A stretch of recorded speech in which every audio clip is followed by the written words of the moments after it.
네, 이번 순서는 도내 주요 인사와 화제 인물을 초대해 이야기 나누는 이슈 토크 시간입니다. 지금 이 순간 우리가 이렇게 안심하고 생활을 할 수 있는 것, 밤낮 없이 도민들의 생명과 안전을 지켜주는 경찰 여러분 덕분이라고 생각이 드는데요. 아마 많은 분들이 저처럼 평소 경찰관 여러분께 감사한 마음을 갖고 계실 거라 생각합니다. 그래서 오늘 이슈 토크에선 강원경찰을 대표해서 최근 취임 100일을 맞은 최현석 강원경찰청장을 모시고 안전한 강원을 위한 민생 치안 전략은이라는 주제로 자세한 이야기 나눠보도록 하겠습니다. 청장님 어서 오십시오. 반갑습니다. 네, 먼저 우리 많이들 아시겠지만 시청자분들이 지금 이분이 우리 강원을 지켜주시는 강원경찰 대표님이시구나, 대표하는 분이시구나 하실 것 같은데 도민 여러분께 인사 말씀과 100일을 맞은 소회도 짧게 좀 부탁을 드리겠습니다. 알겠습니다.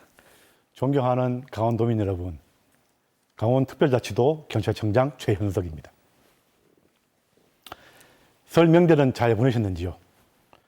이번 연휴 기간 동안 도민들을 편안하게 지켜드리고자 어제까지 약 10일 동안 특별치안대책기관을 마련해서 운영하였습니다. 도민 여러분들의 적극적인 협조 아래 큰 사건 사고 없이 아주 무난하게 마무리할 수 있었습니다. 다시 한번 감사드리고 항상 건강하시고 행복한 추억들이 가득한 올 한 해가 되시기 바랍니다. 예, 저는 말씀하시는 것만 들어도 벌써 든든하거든요, 좀. 네. 그러니까 이제 취임을 하시고 4개월이 넘으셨잖아요. 예. 강원경찰청이 민생과 직결된 범죄 수사에 큰 성과를 올렸다고 들었는데 이건 어떤 부분입니까? 예, 지난 4개월 동안 저희 강원경찰은 도민의 일상을 지켜드리고자 수사 역량을 집중하였습니다. 특히 보이스피싱 등 민생 생계를 위협하는 이 악질 사기 범죄에 대해서 집중적으로 수사하자고 최일선의 과제로 선정했습니다. 예. 단순한 검거에 그치지 않고 범죄 조직의 상선을 추적하고 그리고 범죄 수익을 환수를 함으로써 재범 가능성을 최소화할 수 있도록 노력하였습니다. 예를 들자면 지난해 전 국민적인 관심을 이끌었던 캄보디아발 조직적 사기 범죄가 있었습니다. 저희 강원경찰은 이에 대응하여 캄보디아에 거점을 두고 군 간부, 정당 등을 사칭해서 총 560차례에 걸쳐 노쇼 사기 사건, 즉 물건을 사거나 팔려고 하고 기망한 다음에 돈을 내지 않고 아니면 돈을 받고 도망가는 행위를 말하죠.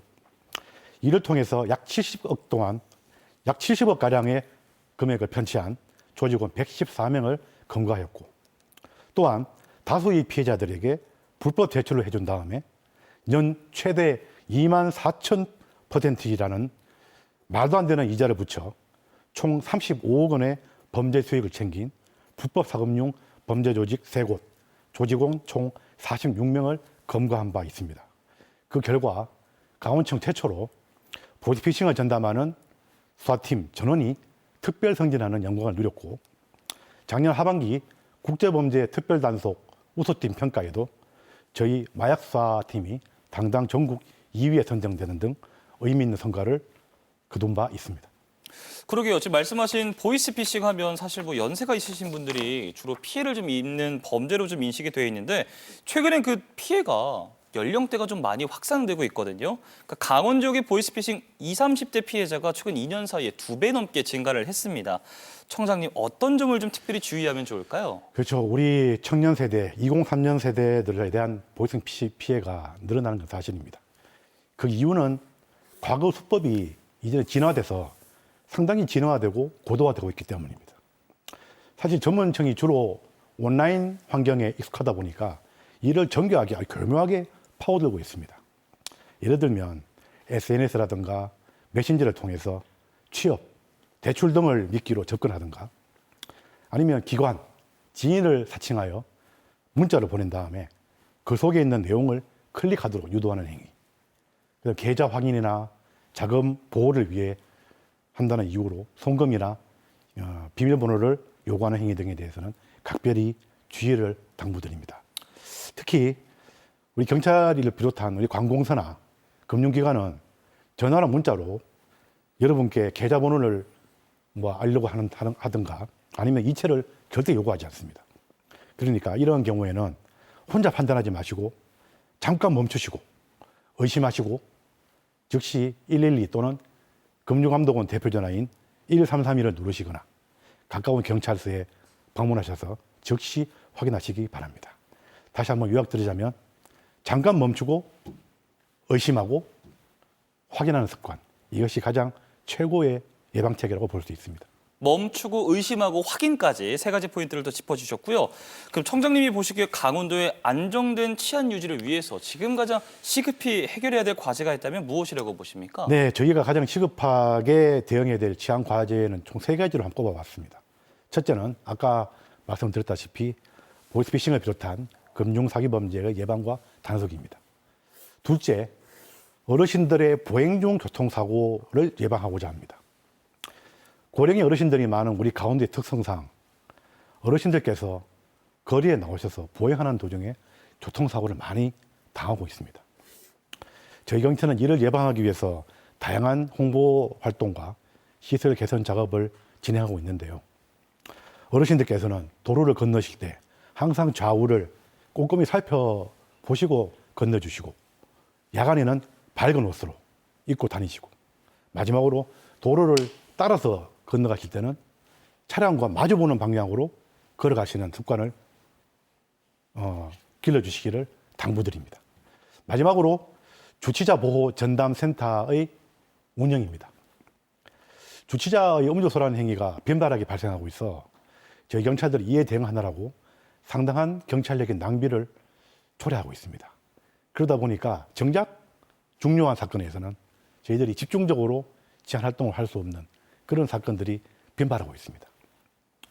그리하여 범죄자가 아니지만 위험성이 상당한 우리 주치 운전자들은 저희들이 전담하여 보호할 수 있는 센터를 마련하고 지자체를 비롯한 보건당국과 합동으로 이들을 관리할 수 있는 체계를 만들고자 관련 기능과 같이 논의 중에 있습니다. 이것이 마련된다면 주치자들도 안전하게 보호할 수 있고, 아울러서 경찰력의 낭비 없이 진정한 치안 활동에 집중할 수 있는 그런 계기가 될 것으로 기대하고 있습니다.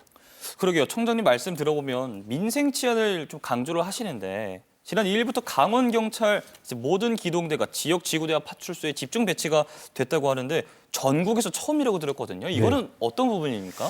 맞습니다. 저희들이 지난 2일부터 전국 최초로 기존의 집회 시위만을 담당했던 경찰관 기동대 네. 중에서 142명을 우리 강원도 내 치안 수요가 높은 27개 기동대, 네. 지구대 네네. 파출소에 집중 배치해서 운영 중에 있습니다. 이 배치는 단순하게 인력을 증원하는 개념이 아닙니다. 이 경력들을 그야말로 최예선의 순찰팀에 각각 전속 배치함으로써 기존 순찰팀원과 같은 어떤 소속감과 책임감을 가지게 하게 될 겁니다. 그러므로서 양적으로나 질적으로나 도민들께 훨씬 더 신속하고 밀착된 치안 활동을 할 수 있을 거라고 판단되고, 이것이 바로 현장 중심의 치안 서비스 강화 전략이 아닌가 합니다. 네. 아울러서 이를 통해서 지금까지 계속 우리 현장에서 고질적으로 문제되어 왔던 경찰 인력의 부족 현상도 어느 정도 만회가 될 것으로 기대하고 있습니다. 그러게 말씀만 들어도 굉장히 든든한데요. 또 이제 마지막 시간입니다. 벌써 이슈 토크에서 이제 초대 손님이 선곡한 음악 들으면서 마무리하고 있는데요. 오늘의 주제가 안전한 강원을 위한 민생 치안 전략은이라는 이 주제로 함께 말씀을 나눠봤습니다. 자, 딱 맞는 이슈 토크 히트 속 어떤 것 준비하셨습니까? 사실 선곡을 부탁받았을 때 제일 먼저 떠오른 노래가 이 노래였습니다. 내가 필요할 때 나를 불러줘, 언제든지 달려갈게. 낮에도 좋아, 밤에도 좋아, 예. 언제든지 달려갈게. 더 이상 무슨 말이 필요하겠습니까? 예. 도민 여러분들이 저희를 불러주시면 저희들은 언제든지 신속하게 달려가겠습니다. 고맙습니다. 박상철님의 예.